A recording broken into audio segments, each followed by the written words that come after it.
Welcome, students. We are going to go over our vaccine PowerPoint, and this vaccines PowerPoint will be focusing on vaccines for dogs and cats. This is a vaccine PowerPoint that I created for ACHT as to help students when they're memorizing their vaccines and the schedules for those. So we're going to get into several topics for this PowerPoint. We're going to be going over vaccines for dogs. We're going to be going over vaccines for cats. And we're going to be going over vaccines that both dogs and cats get. And remember, canine is the scientific term for dog. Feline is the scientific term for cat. We're also going to be discussing rabies exposure. What happens when animals get exposed to rabies? What happens if you get exposed to rabies? Because rabies is zoonotic, which means that it can transfer from human to animal or animal to human. We will go over the types of vaccines. We'll get into adjuvanted versus non-adjuvanted vaccines. We'll talk about how to administer vaccines. Most vaccines are either intranasal or injectable. There are some that technically are marketed as oral vaccines as well, but you're most commonly going to come into contact with intranasal and injectables, which are usually going to be a subcutaneous injection for our dogs and cats. I will also be reviewing the recommended vaccination schedules. So from when they're puppies and kittens, those vaccination schedules, and also what to do thereafter as an adult. And then we'll finish the PowerPoint by going over blood tests that we run in relations to vaccines. So let's get started. We're going to go into dog vaccines first, and then we will address vaccines for cats. So the first vaccine that we're going to look at for dogs is the core vaccine. I call this vaccine the distemper parvo, and most people do as well. Distemper parvo vaccine, it does vaccinate for more than that. It's kind of just a nickname, but this is essentially the DHPP vaccine. It can also be called DAPP, DAHPP, or DA2PPC. I've seen it labeled a lot of different ways, and it kind of just depends on which vaccine manufacturer they bought it from. It's all the same vaccine. I don't know why the different manufacturers label it differently. It's all the same. Just be aware of that. It can have all those different names, but it's all the same thing. So let's go over what the DHPP vaccine consists of. So the D stands for distemper. That is a multisystemic disease. Distemper, unfortunately, there's no cure for distemper, and it has a really high fatality rate, and it's also very contagious, highly contagious. And this is why it's a core vaccine. It's part of the core vaccine that's recommended for all dogs. The H or the A that you see is standing for hepatitis and adenovirus. These viruses cause inflammation to the liver. It is treatable, but it can cause neurologic symptoms. Parvovirus is the first P, and parvovirus is probably the one that you might be the most familiar with. Parvo is considered to be one of the top puppy killers, unfortunately, because it's an immunosuppressant. Parvo is like, think about the flu times 10. It is a nasty, nasty gastrointestinal illness. And unfortunately, for puppies who don't have a built-up immune system yet, it has a really high fatality rate for puppies if puppies contract it, which is why we vaccinate them for parvo as soon as we can. Usually it can start they can do it as early as 6 weeks. Usually the vaccine schedule, we start them at 8 weeks, but they can get it as early as 6 weeks. Parainfluenza is the second P, and influenza, this is a respiratory virus. We absolutely can treat influenza. And then the C that you see stands for CoV-2. And this is actually a COVID variant. And did you know that we've been vaccinating for CoV-2 in dogs for well over 30 years? Yeah, COVID's not new. It never was new. It's been around for a very long time. So when the pandemic happened, I was still working in the field at that time. And I remember when it happened thinking like, well, it's just COVID, we vaccinate dogs for it. It's a respiratory illness, but we can treat it, how bad could this be? I can tell you that none of us anticipated, everyone in vet med, no one knew that they were going to shut everything down and it was going to get as just as life-changing as that time was for us as a human being. This COVID variant, COVID-2, is not a zoonotic disease. So that means it does not spread to humans. It is just a variant that we see in dogs. Now, as you know, diseases, they can mutate, they can change, and they can evolve over time. So what happened with COVID is it evolved, it mutated, it changed, and it changed into a version that was able to transmit to humans. And that's kind of what started the whole COVID-19 and the shutdown to follow it. So again, just do know that it's something that we've seen for quite some time. We vaccinate dogs for it and have for quite some time. And it is part of that DHPP vaccine, that core vaccine. So this vaccine, we're going to be administering it into the right front leg, and this is going to be a subcutaneous injection. Again, this is core, and if a vaccine is considered to be core, that means that it's recommended for all dogs of all ages. Specifically, like it will be one of the first vaccines that we would give a puppy when they come in for their series. This would be the first one that we would want to, the most important one. And really, it's because we want to make sure that they're vaccinated for distemper and parvo, because both of those illnesses can kill puppies, and they do. Absolutely. I have seen quite a few adult dogs get parvo and recover and be just fine. I have seen very few puppies in my career actually make it through parvo. It's really unfortunate. Distemper, it doesn't matter if it's an adult dog or a puppy, it can be and it does have a high fatality rate regardless. So because of those two things, big reason why it's core. And again, both of these are highly contagious.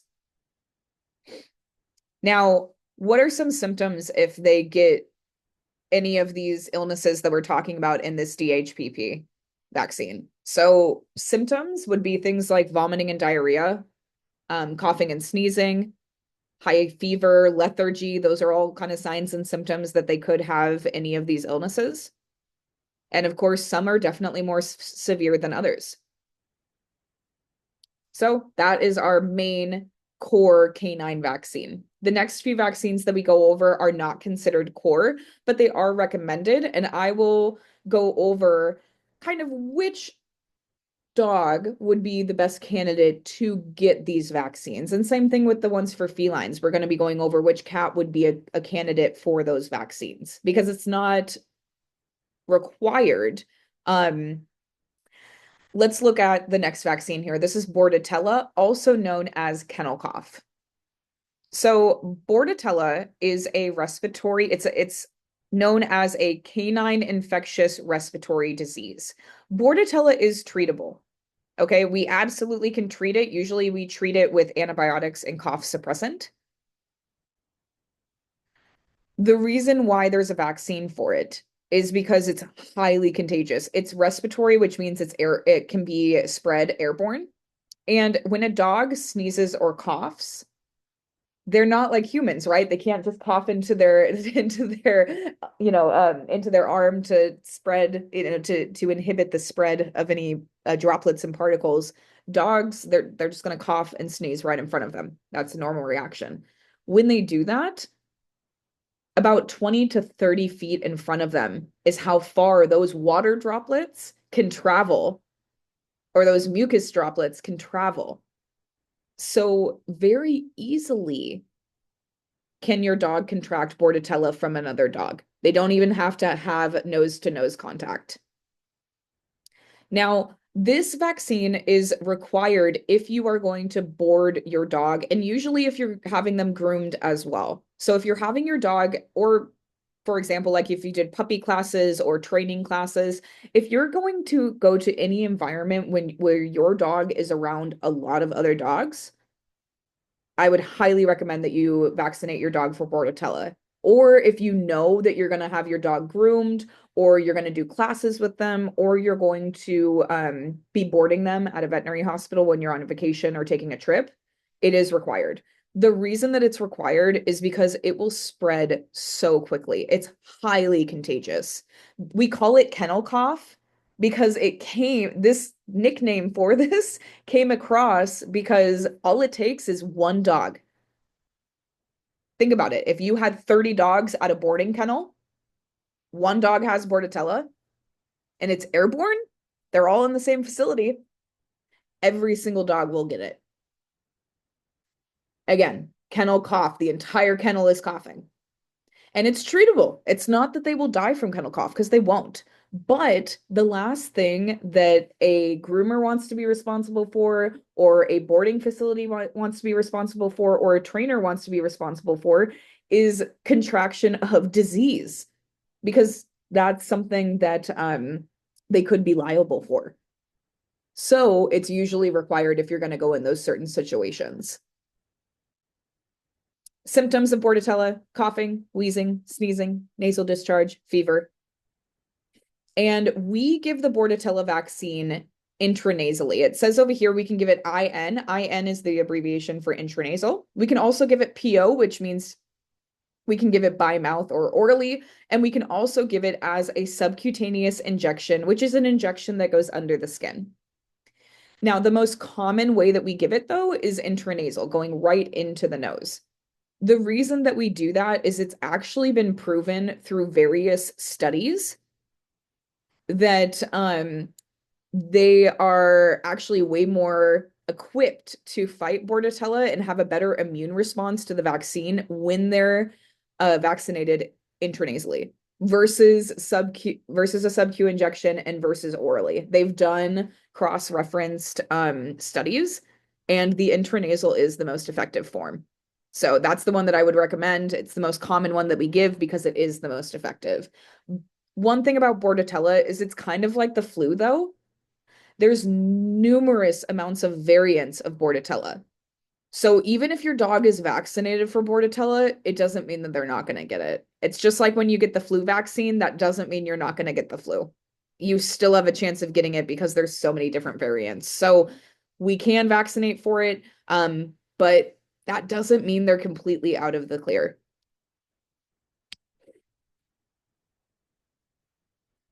Now, giving an intranasal vaccine, this is a picture of somebody giving a dog an intranasal. This looks like a Shih Tzu, is what I would say. Look at the big whites of the eyes. The dog's like, what is going on? What they're doing in this picture is they have the vaccine drawn up in the syringe. So you're going to use a needle and syringe to puncture the vaccine vial and draw up that vaccine. Then you're going to remove the needle off of your syringe and attach this little tip to the end of your syringe. And this is what we use for intranasal administration. Your vaccines will come with them if they're marketed as intranasal vaccines. And that just helps us guide it into the nose a little bit easier. You could also just do it with a slip tip syringe if you wanted to, but they are a nice little addition that we can use. Now, when you're giving an intranasal vaccine, you are going to give this slowly.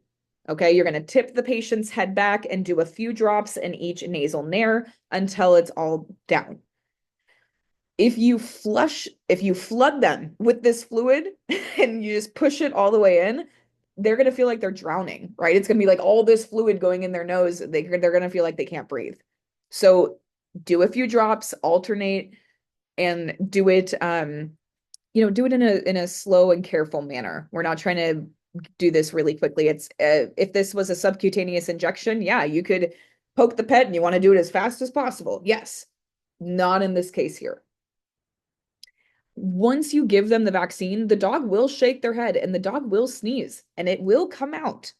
They give you more vaccine than what's needed because they know that the dog will have that natural reaction. So don't freak out if they sneeze after. It's totally normal. And they have given enough in that vaccine to where that it doesn't affect that. Now, the next vaccine that we're going to cover that is also for dogs is known as lepto. Lepto is just a nickname for leptospirosis. This is what we're vaccinating for. And leptospirosis is a blood infection that's caused by the bacteria named Leptospira. If you contract lepto, and I mean if you, because yes, you as a human can get leptospirosis, and so can your dog. This is a zoonotic disease. It can transfer from animals to humans and vice versa. Where does somebody or an animal get lepto?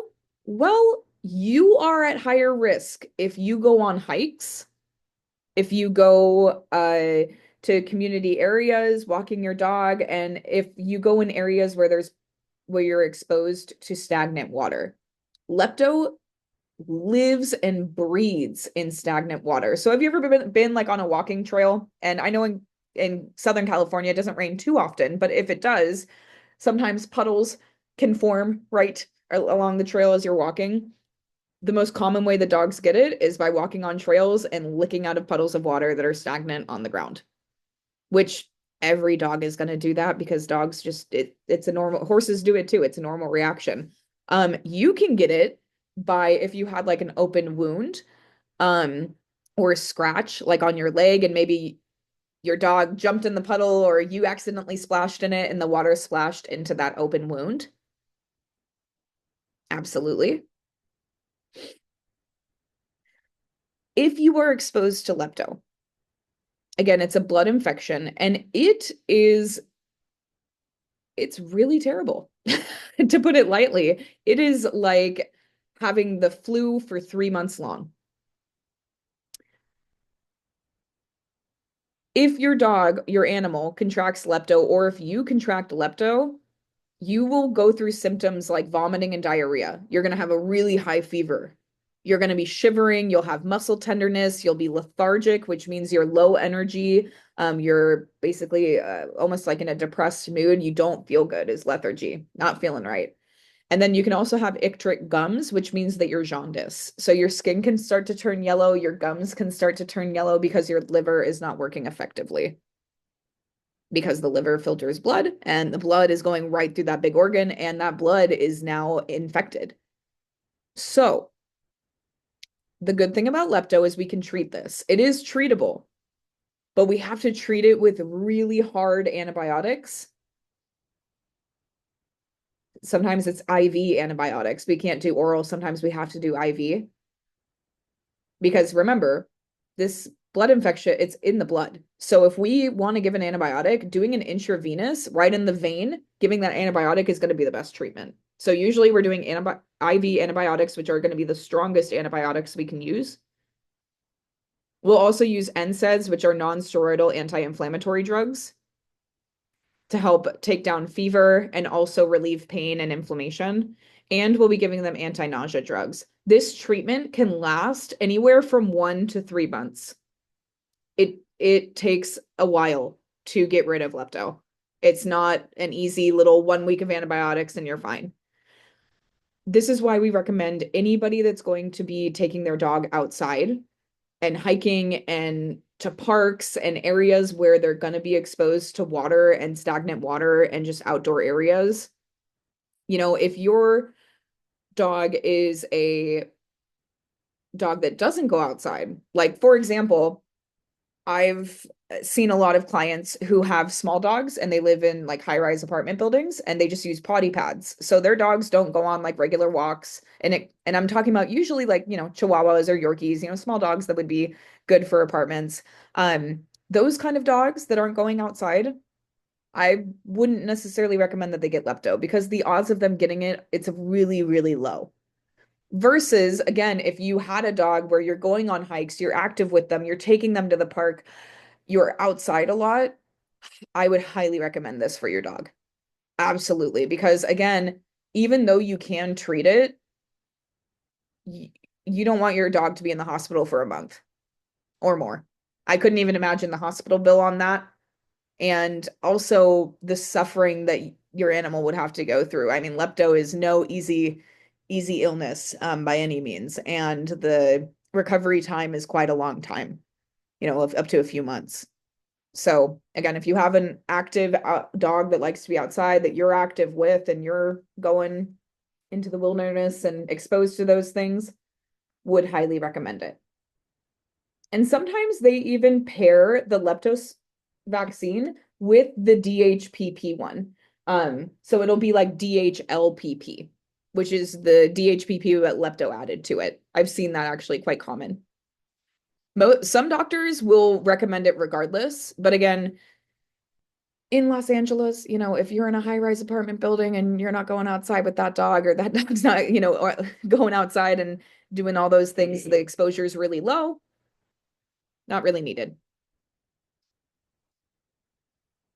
The next vaccine is also a vaccine that is not core, and we would recommend it for the same exact dog, which is a dog that's going outside, that's going to be exposed to nature, that's going to be running through tall grass, and maybe you travel with your dog. I would absolutely recommend that you get your dog vaccinated for Lyme disease. Lyme disease is actually bacterial from the Borrelia bacteria, and it is awful. Lyme disease is horrible. It is zoonotic. Humans can get Lyme disease too. Lyme disease is spread by ticks. Ticks are the only species that can transfer Lyme disease. You cannot catch Lyme disease from your dog. So when I say zoonotic, I'm not saying like your dog can give it to you. I mean zoonotic because a tick can give it to you. That's still an animal transferring to a human. So we are just as susceptible as they are. So again, if you're going outside with your dog, ticks love to be in grassy field areas, high, tall grass. They love it, especially in areas that can be a little bit drier. And honestly, ticks are all over the United States. It doesn't really matter what state you're in. They're really everywhere. They're most commonly going to be seen in the summertime, of course. You would get it if a tick were to bite and latch onto you, because the bacteria will enter your bloodstream through that tick bite. It'll travel around the body and it'll actually infect joints and organs. So Lyme disease can affect your entire body, and it's something that will change the quality of life of the person or animal that has it. Now, people can live with Lyme disease. I know that it can go into like kind of like a remission type state, but usually once you have Lyme, it's one of those things where it's kind of like you have it for life. You're always going to be making sure that it's in that kind of remission state. Some symptoms that you would go through, or your pet would go through if they got Lyme, is you're going to be lethargic, loss of appetite, which also is going to result in weight loss. You're not going to be hungry. You might even have nausea. Fever is also common with Lyme, and swollen joints and lameness, which can happen off and on. Lameness in medical terms means that you are limping or not bearing weight correctly on your limbs. So for example, when we do with equines, with horses, we'll do lameness exams.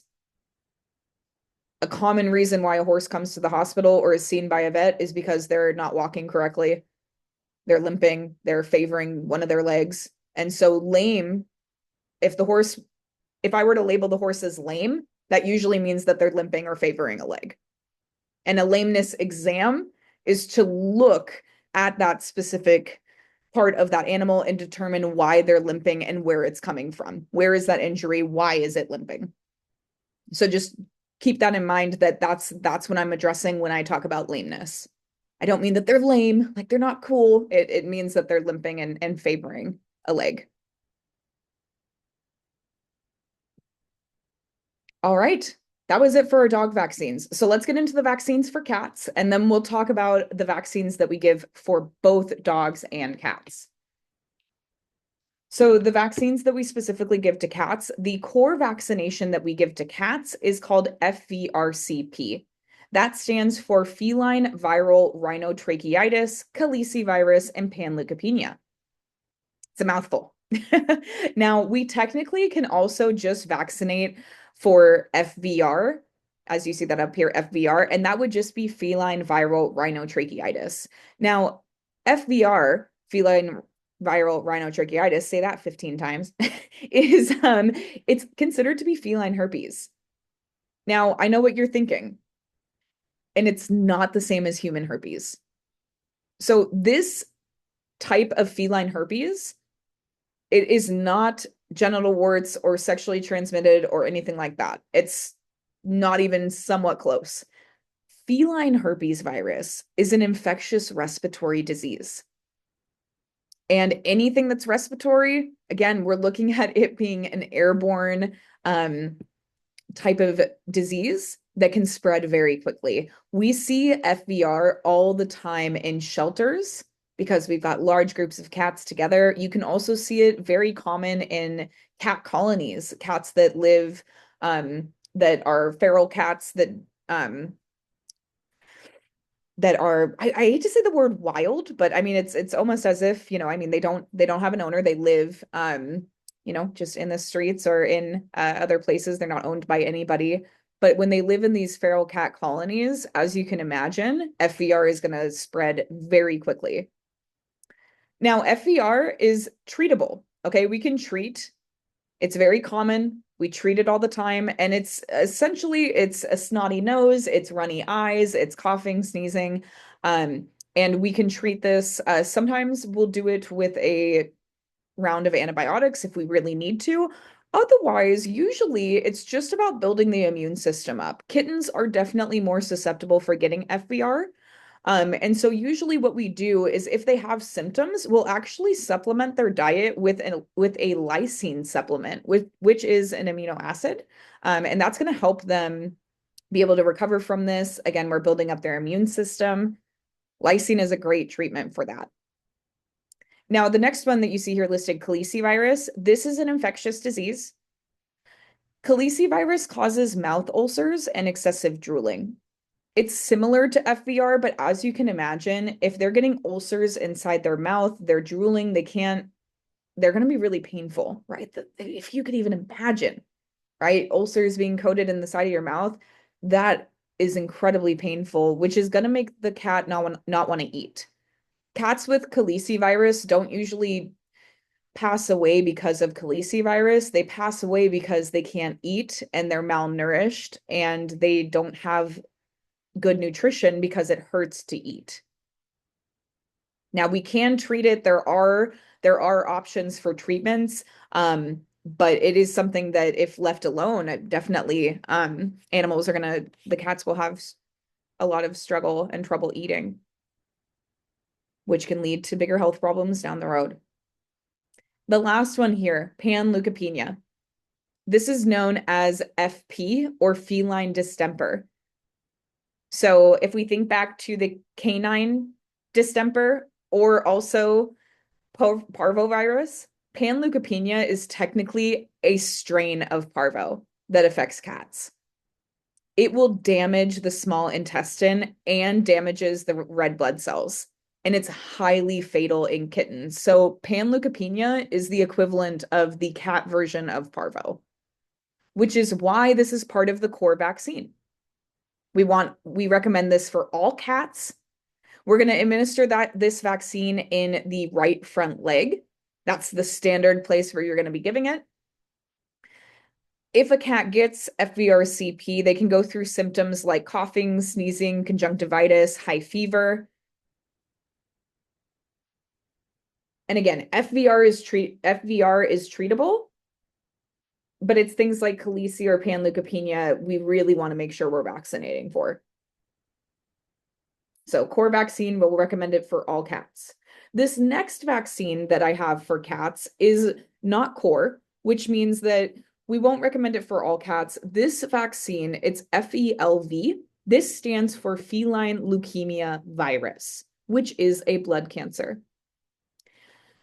We only recommend this vaccine for outdoor cats or cats that go indoor, outdoor, or cats that are traveling or have contact with other cats. Which means if you have a house cat that's indoor only, that doesn't go anywhere besides to the vet and back home, and doesn't have contact with other cats that aren't yours, then we don't recommend that you vaccinate for it.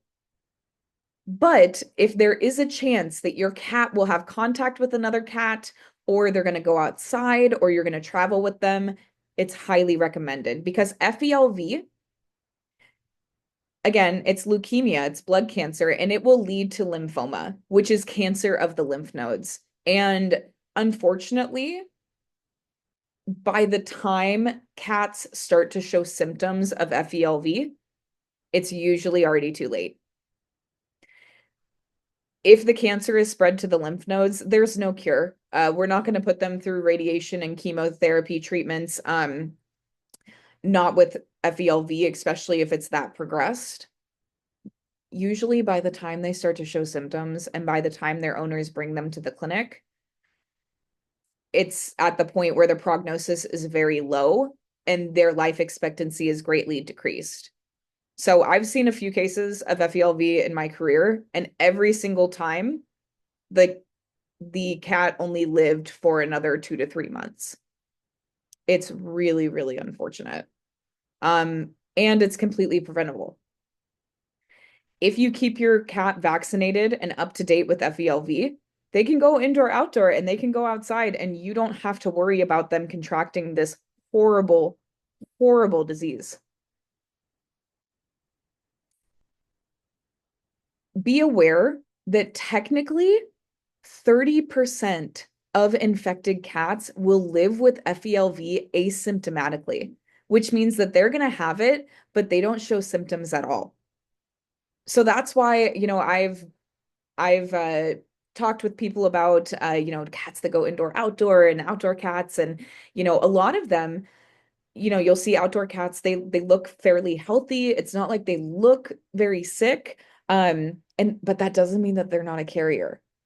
So again, it's just really important if you're ever going to have contact with other cats with yours to be vaccinated for it. Before we vaccinate a cat for FELV, though, we do actually test them for it. We'll do a SNAP test, which is a blood test in-house. And if they're negative, then we will go forward and vaccinate them for it. And then we keep them on a regular yearly schedule of the vaccine. And then they're good to go. They're very protected against FELV. Now, symptoms of cats that get FELV, it's gonna show up by they're gonna be starting to go through vomiting and diarrhea. They'll have lethargy, and same thing that we saw before with having jaundice, skin, and icteric colored, that yellow colored gums. And it's very fast progressing. We do administer this vaccine in the left front leg, FELV, that's kind of how I remember it. FERCP, it's in the right front leg. FELV is in the front left leg. It's kind of how I keep track of that. Same with DHPP. It doesn't have an R in it, but DHPP is the right front leg. Lepto is the lepto left front leg. Kind of rule of thumb there. So that's the second feline vaccine. Now, the next one that we're going to go over is a vaccine that we give for both cats and dogs. Before we do, though, we are going to go on a break. So I am going to pause the recording while we go on a break and resume once we come back. Welcome back from your break. So we are now going to get into vaccines for both dogs and cats. The one vaccine that we give both dogs and cats is the rabies vaccine. So rabies is a viral neurologic disease that causes severe swelling in the brain and in the spinal cord. When the brain and spinal cord suffer from severe swelling, it will actually pinch off the communication pathways between the nerves, and the patient is unable to swallow. So what happens when a patient gets rabies, their brainstem starts to swell, and that spinal cord is where the nervous system stems from. That's how your brain communicates with your limbs to tell it to go a certain way, to eat, to swallow, to walk, everything. So when it's compromised or it's damaged, it can affect different parts of how you function. So if an animal were to get rabies, which be aware, this is zoonotic, so you absolutely can get rabies as well. What happens is since the pet is unable to swallow, you know how when you think of rabies, animal that has rabies or a ravenous animal, you think or a rabid, you think of an animal that is foaming at the mouth, right? That's kind of the one thing that people think of when they think of rabies is foaming at the mouth. The reason that the pets foam at the mouth is because they are so thirsty, they are so hungry, but they don't know how to drink water. It's like they forgot because of that pressure that's on their spinal cord and their brain. They lose that connection pathway. So the animals quite literally lose their minds. They get delirious. Again, they're so hungry. They're so thirsty looking at water. They don't know how to drink it. It doesn't make sense to them anymore. So animals that get rabies or humans that get rabies, they actually die from dehydration. They don't die because of really anything else. That's really what gets to them is lack of nutrients and lack of hydration. And that is what will happen. Now, rabies is 100% fatal. If your animal gets rabies or you get rabies and you start to show symptoms, it's irreversible. There is nothing that we can do. There is no treatment for rabies. This is why it's California state law. You have to have your animals, your dogs and cats have to be vaccinated for rabies. It's actually a state law in all of the upper states, meaning it's not a state law in Hawaii, but it is a state law in all of the upper in the mainland. And the reason that it's not a state law in Hawaii, and we'll talk about this a little bit later, but it's because there's never been a case of rabies in the Hawaii Islands. Versus up in the upper mainland United States, rabies cases have been reported. They do happen. And the most common way that an animal gets rabies is by being bit or scratched by another animal that has rabies. Animals that have rabies, I'm talking about bats, I'm talking about raccoons, other wild animals. Now, again, what usually happens is they can get into a fight where they get bit or they get scratched, and then they can then unfortunately contract rabies. Now, that being said, a patient can be euthanized. This is something that I want everybody to be really aware of because it's a really serious consequence. If your animal bites somebody, okay, if you have a dog that bites somebody, doesn't matter if it's an accident, if your dog bites another human and they are unvaccinated, they are not vaccinated for rabies, law enforcement will seize your dog. They will take your dog away from you and they will euthanize your dog.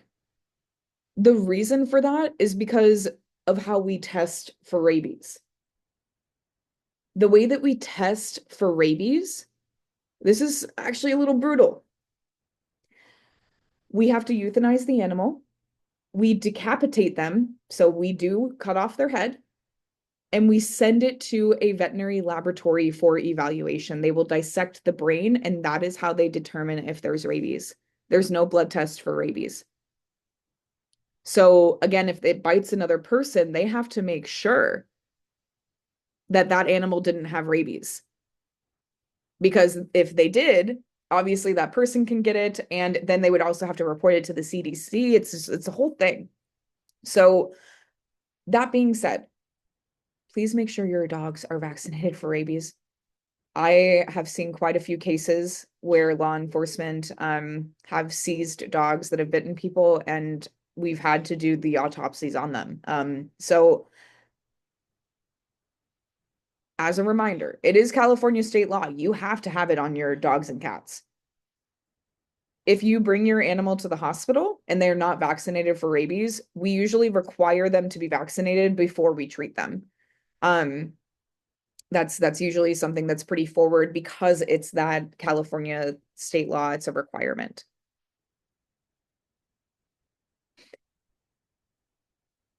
When we give rabies in the right rear leg. So how I remember that is I think of rabies right rear, right? It's all R's, rabies right rear. So it's always going to go in that right rear leg, whether it's a dog or a cat. Now, there is a rabies vaccine for humans because what are you going to do if you're possibly exposed to rabies, right? What if a wild animal bites you or you're bit by a dog that's not vaccinated or a cat that you, again, maybe you got bit by a feral cat, not vaccinated. You don't know. So, what do? The first thing you need to do is get treatment as soon as possible. Like go to the emergency room ASAP within 24 hours of the bite, ideally within, an hour, as soon as possible. What they're going to do for you in the emergency department is they are going to actually give you the rabies vaccine. So the rabies vaccine in human medicine, it's pretty neat. It is actually one of the only vaccines that's marketed for post-exposure. Meaning, if you've been bit by an animal who you don't know has rabies, might have rabies, might not, not sure, you were possibly exposed, and you go get this vaccine before you show any symptoms, it's 100% effective if it's given within 24 hours. Meaning, if you were bitten by an animal that had rabies, but you wouldn't got that vaccine immediately, you are in the clear. It's 100% effective. And that's really, really nice to know. So if you are ever bit by an animal that's a wild animal or an animal that's like a feral cat or a dog that isn't vaccinated, you need to go get that rabies vaccine. That's going to be what saves your life. Because as soon as symptoms start occurring, we can't reverse them, meaning that you absolutely can die from rabies. It's 100% fatal. So if you get this vaccine, it's going to stop it. It's extremely effective. People can still get some symptoms even if they've gotten the vaccine, but they're manageable and you'll still live. You will give you antiviral drugs to manage those symptoms and you can survive it, which is incredible. Now, be aware, you do have to get 3 boosters. So you get your first initial vaccine when you're exposed, you'll get another one a week after, and then you'll get your final third dose 3 to 4 weeks after the third dose. So it's a 3 vaccine series, and you'll have to do all 3. Now, this is something that's interesting. So veterinarians are actually required to be vaccinated for rabies and to be vaccinated for tetanus. But technicians and assistants and support staff are not required. Usually, they still want you to have your tetanus. That's something that's really standard. You should still have your tetanus vaccine. But when it comes to the rabies vaccine, you're not required to have it as an assistant. My take on this is I do recommend that you get it just so that you know that you are vaccinated. The vaccine is good for like 10 years. It's good for a very long time. Especially if you're somebody that wants to work with like exotics and wildlife where your exposure to rabies might be higher, it's probably a good idea to just go forward and ask your doctor for the rabies vaccine and just to get it, to go through the booster series and to get it. But do know that you can get it post exposure and still live and be able to tell the story. So just putting that out there for you guys to know that. This is not a recommended vaccine that your doctor will just recommend to you. You would have to specifically request it. And not all places carry it. Usually it's like emergency centers and certain places. So just be aware of that. I also know that some people, like the medical care plans, won't cover it if it's just preventative. So sometimes you have to pay out of pocket. I recommend do some research about it. Do some research and make an informed decision for you. You don't have to get vaccinated for it. That's completely optional. But if you get bit, that is the treatment plan. Oh, I had a question up in the chat. Sorry, isn't a symptom of rabies aquaphobia? Like they're scared of water? I mean, pretty much, right? They want to drink it, they want to, but they're like, they don't know what to do. Absolutely, they can have fear towards it. They're going to be having really severe neurologic symptoms. These animals are not going to be acting like themselves at all. They're going to be delirious, they're going to be fearful, they're going to be angry, all of the above. Yes, definitely. So that's rabies. Our next subject that we're going to get into is talking about types of vaccines. So there are two different types of vaccines that we give animals. There are adjuvanted vaccines and non-adjuvanted vaccines. Adjuvanted vaccines have an adjuvant that has been added to them. The word adjuvant comes from the Latin word adjuvar, and this means to help or to aid. So, what is an adjuvant? An adjuvant is added to the vaccine to help stimulate the nervous system. It creates a stronger immune response to increase the vaccine's effectiveness. So, it is a good thing. It's for the most part, it's a good thing for vaccines to be adjuvanted. But we make non-adjuvanted vaccines. So, that's a vaccine that does not include an adjuvant. And why is this important? It's important because of cats. Specifically, cats, felines, should be receiving non-adjuvanted vaccines because cats, and I mean cats only, can get what's called a vaccine site sarcoma or a VSS. That is cancer that forms at the injection site as a reaction to the adjuvant that's used in certain vaccines. So this has not been reported in dogs and livestock and really any other animals, but cats, absolutely. And I've seen that result in having to amputate limbs. I've also seen it result in, unfortunately, having a really poor prognosis and the patient, doesn't live for very long after, because again, it's cancer that forms at the injection site. So this is why we should be using non-adjuvanted vaccines on cats. Now, there's only one brand or one manufacturer that produces vaccines that aren't adjuvanted, and that they're called PureVax. So PureVax, they're the only manufacturer for non-adjuvanted vaccines for felines. Now, not all clinics carry non-adjuvanted vaccines. It is not AVMA standard. You can still legally give cats adjuvanted vaccines, and plenty of hospitals still do it. Because the chance of getting a vaccine site sarcoma, it's not, I hate to say that it's not it's not rare, but it's also not extremely high, but it happens. And it happens enough to where I would never give it to my own cat. I wouldn't even chance it. I've seen what it does to cats. I wouldn't even take the chance. So how do you know if the hospital that you're taking your cat to what vaccines they have? Well, you have to ask. When you call and make an appointment, if you have a cat, I would be asking them, what brand of vaccines do they use? Do you carry PureVax vaccines or non-adjuvanted vaccines for cats?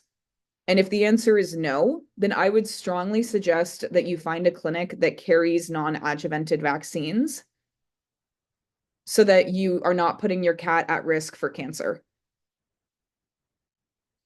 Again, it does happen, and there's studies that are out on it. I've seen it firsthand happen to cats, and it's very easily avoidable. Now, PureVax, they're more expensive. I'm going to be very honest with that. They cost about double the amount of a normal vaccine. So usually vaccines are they're usually $20 to $30.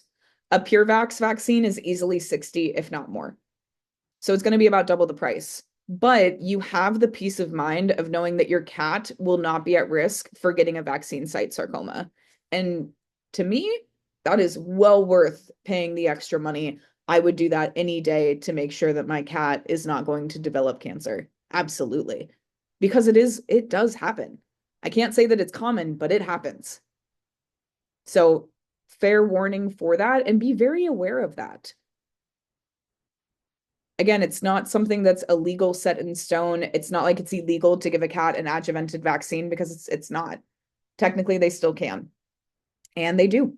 I've seen a lot of general practice clinics that see dogs and cats that give adjuvanted vaccines to cats still, even in today's world in 2025. And we've known about this for 15 plus years. We've had studies on the non-adjuvanted versus adjuvanted. Look into it. I suggest, if you're curious, do a little bit more research on it. Definitely a rabbit hole that you can go down with this topic specifically. Now, when you give vaccines to dogs and cats, you are going to be using this subcutaneous method. So that's going to be the injection that goes through the epidermis, through the dermis layer, and into this subcutaneous kind of fatty layer. And that's where you're going to be giving that vaccine. Now, again, depending on the vaccine will depend on the location where it goes. It could be the front right or front left or back right or back left leg. And every vaccine will be sub-Q, besides Bordetella that is usually given intranasally. Now, with horses, I know we're not talking about horses and livestock in this lecture, but with horses and with livestock, they do have a few vaccines that we give intramuscular. So if you're ever working with livestock, just know that we do use intramuscular. And then again, small animal is going to be sub-Q or subcutaneous. Okay, now we're going to get into the recommended vaccination schedule. So let's look into the recommended vaccination schedule. We'll look at for dogs and we will look at it for cats. Now, the recommended vaccination schedule that we will be giving to pet owners is that we like to start the vaccine series at around 8 weeks of age. That would be ideal. Oh, I'm going to sneeze, I think. Oh no. Sorry, guys, I hate that. When you get that sensation, you feel like you're going to sneeze. Okay. So again, we start them at around 8 weeks of age, and then we booster their vaccines every 4 weeks for 2 to 3 doses, depending on the vaccine. So when a puppy or a kitten comes in for their first exam, you'll be seeing them every month for the next 2 to 3 months, even past that, because then we'll be spaying and neutering them at around 6 months of age. So we see them quite a bit their first year. First year of being alive, we see puppies and kittens quite a lot for vaccines and wellness. Now, once they get their full 2 to 3 doses, some vaccines are 2, some are 3. You'll see this in the vaccine schedule here. Once they get their full dosing, then the vaccines are good for 1 year. So when they come back for their yearly wellness appointment, then we will do their booster vaccines and follow that schedule. Now, some vaccines after the 1 year appointment will be good for 3 years. Other vaccines, we vaccinate for them every year. It does depend on the vaccine. FVRCP, DHPP, and rabies all 3 of those can be good for up to 3 years after the first year of giving it. Now, in order to vaccinate animals, they have to be healthy and not showing any signs of illness. And they also have to be fever-free. We are not allowed to vaccinate a pet that comes in with a fever. Sometimes, though, animals come in and they can spike a fever because they're stressed or they're just really high energy and there's a lot going on. So if an animal comes in for a vaccine or for a wellness exam and you take their temp and it's high, give them a few minutes to calm down and then retake it. Most of the time, it'll drop back down to normal. Know that temperature spikes happen when they're stressed.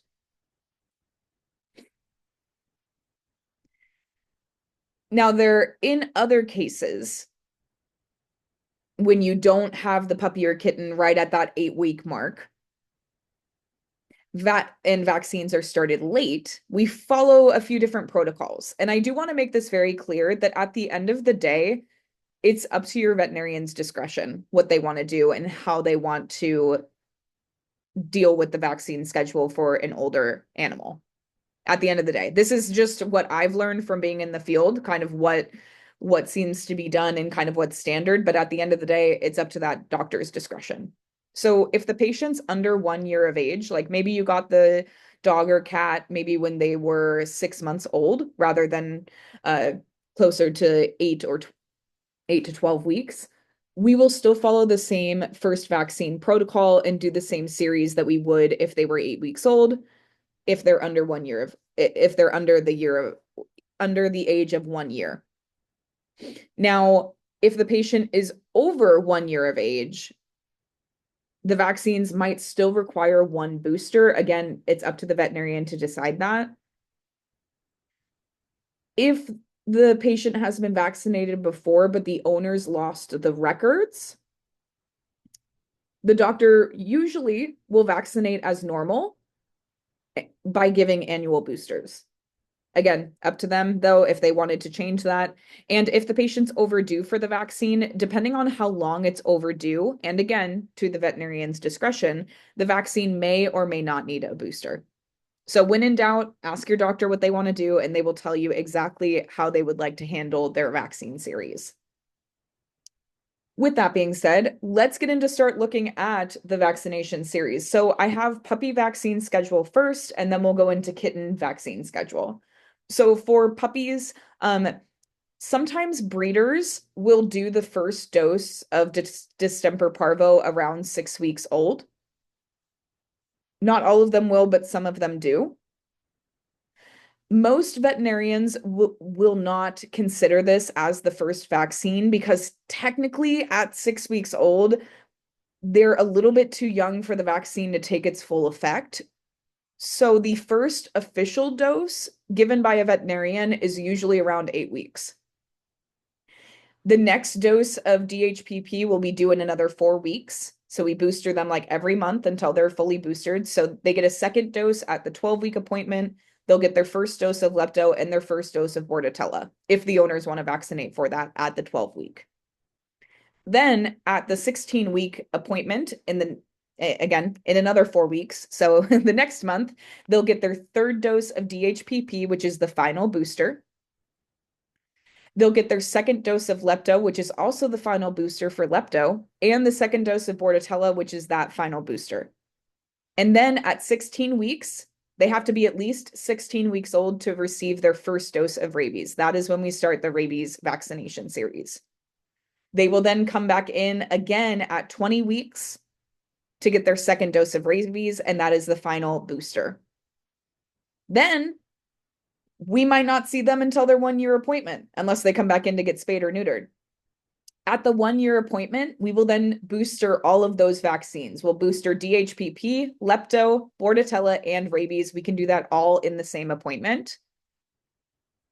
Now, DHPP will be good for 3 years. Rabies will be good for 3 years. Lepto and bordetella are good for 1 year.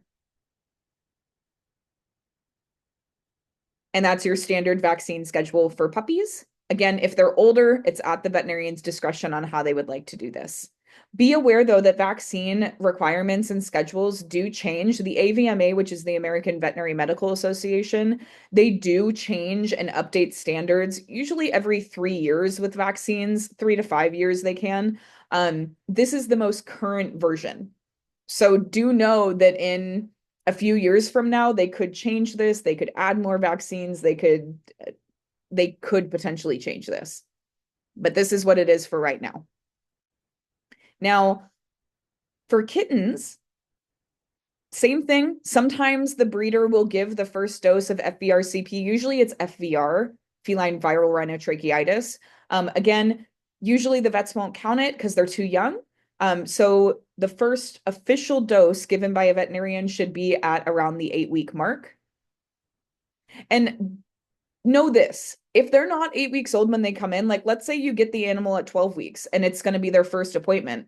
Well, that's fine. You would still follow the first dose of FVRCP. You could technically still do the FVLV. Same with the puppies. You would just adjust it for how old that animal is. And again, when in doubt, just ask your vet. They're going to help you to know which one we need to do and help put the animal on a schedule. Just know that we go 4 weeks in between boosters. So when they come back at the 12-week-old appointment, we can do the second dose of FVRCP and the first dose of FVLV. Again, if the cat's indoor-outdoor or they're outdoor only, we'll be doing FVLV. If they're indoor only, it's not required.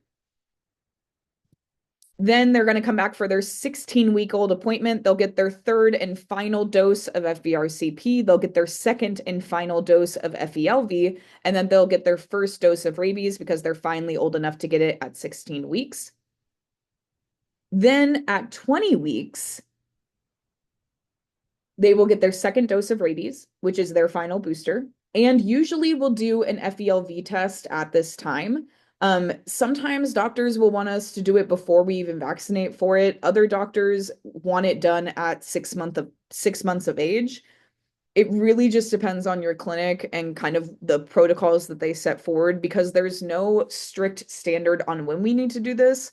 I will say that most vets that I've worked for will do it before vaccinating, even if the kitten's only, 12 weeks old. We'll still be testing for it. But I've also seen vets that wait until they're about 6 months old.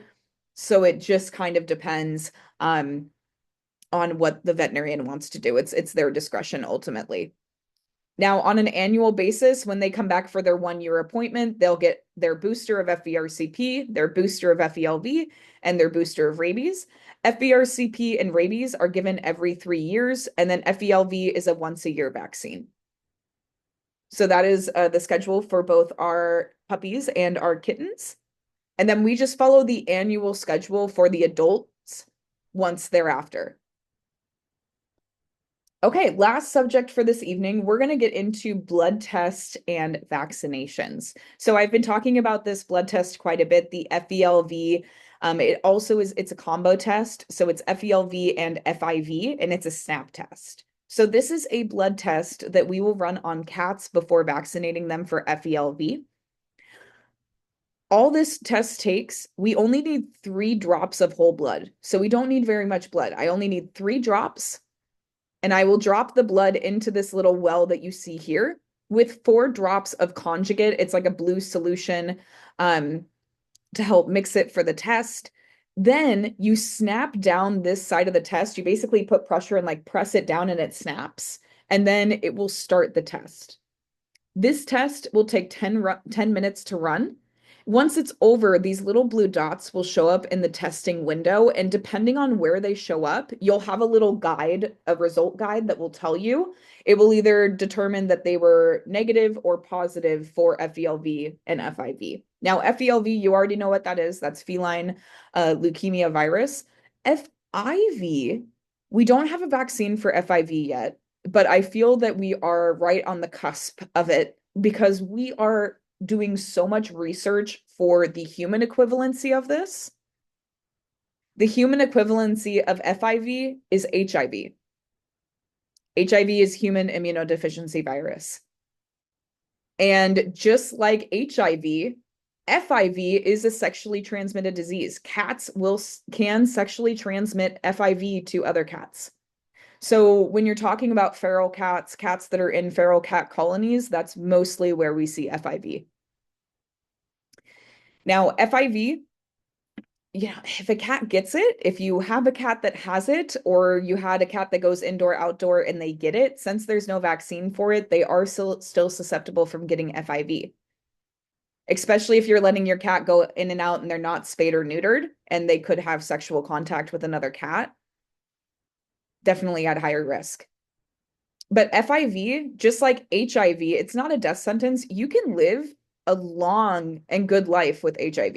You are immunodeficient, immunocompromised, which means that if you have it, if your cat has FIV, they can get very, very sick off of very simple illnesses. So with a cat that has FIV, because their immune system is compromised, they could die from a simple FVR infection, meaning just by getting feline viral rhinotracheitis, which for other cats is just a snotty nose and watery eyes and coughing, that could kill a cat that has FIV.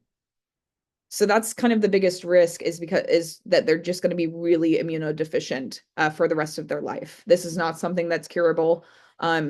That being said, they're doing a lot of research with HIV for humans and treatments, and they're working on vaccines and stuff for it.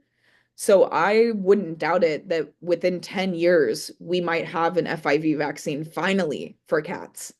And that's my hope. Anyways, getting back to the test. Once we run it, it'll tell us, again, if it's positive or it's negative. If they are negative for FELV, then we go forward to vaccinate. Even if the patient's positive for FIV, we can still vaccinate them for FELV and FVRCP and rabies. It doesn't affect that. And in fact, you want to vaccinate them if they're FIV positive because they're immunocompromised and they're even more at risk. But I have seen cats. A very good friend of mine had a cat that had FIV. She rescued this cat and found out that it had FIV. And that cat, he's still alive and he's like 14 years old now. This was a long time ago. And he's still alive and has a great life. He is an only cat. They do say that if you have a cat with FIV, you shouldn't have other cats because they technically could give it to other cats. But if that cat's spayed or neutered, the odds of them having sexual contact with another cat when they're spayed or neutered is pretty close to zero. So I know that people have definitely had cats with FIV with cats that don't have it and they've never crossed. Again, due to being spayed or neutered. So it is possible to have a FIV positive cat with your other animals. Definitely. The next blood test in regards to vaccines is the rabies serology test, also known as the FAVN. Now, FAVN tests are required for most international travel, and it's required to travel to any of the Hawaii Islands. Now, the reason why it's required to travel to Hawaii is because the islands of Hawaii have never had a case of rabies reported ever. So we've never had rabies. They don't want rabies, which is why they make pet owners go through extensive testing before bringing animals to Hawaii. Now, they're not testing for rabies. They are testing for the serology, which means they are testing how well the vaccine has been absorbed in that patient and how protected they are from rabies. So you have to your pet has to be fully vaccinated for rabies before we perform this test. So they have to have been vaccinated a minimum of 2 times for rabies. And then usually, like let's say this is a puppy and you wanted to ship a puppy to Hawaii.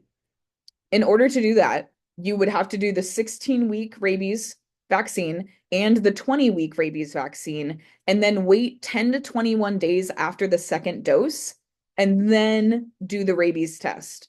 Now, this test can take 3 to 4 weeks to get the results, and it's about $500. I know this because I just had to do it on my own cat a few months ago. I just moved back to Hawaii in December with my cat. I used to live here previously, and now I'm back. And I just had to go through all of this. And that's just the rabies serology. In order to do all of the traveling and documents and everything to get to Hawaii, it was around $2,000. So it's very, very expensive to travel internationally or to travel to that's, basically not interstate travel with animals, especially when having to do this, but it's necessary to stop the spread of rabies and to make sure that animals are vaccinated appropriately. Now, the only laboratory that runs this FAVN test is Kansas State, their veterinary school, which is why it's also really expensive because they're the only ones that do it. Hopefully more labs will get the advanced technology and do it moving forward, but they're the only ones at the moment that do it. And it did take about 4 weeks for me to get my results on my cat. But the FAVN, once you do it, it is good for 3 years. So you can travel then in and out as much as you want from Hawaii or internationally with that FAVN being current, and then would have to get it once it's up due again. All right, students. So we are at the end of the PowerPoint. I do have a works cited slide here, a perfect example of what your works cited page will look like for your term project. This is how I want you to cite that. So I took information from Kansas State University for their FAVN test. I also took information from IDEXX about their SNAP test, and I took information from your book. So these are perfect examples of what your citations should look like, whether it's from a book or from a website. But that is it for my presentation. And with that being said, if you all have any questions, please feel free to ask those. And of course, come see me after class if you have any further questions. With that being said, I'm going to stop the recording. Thank you so much for attending.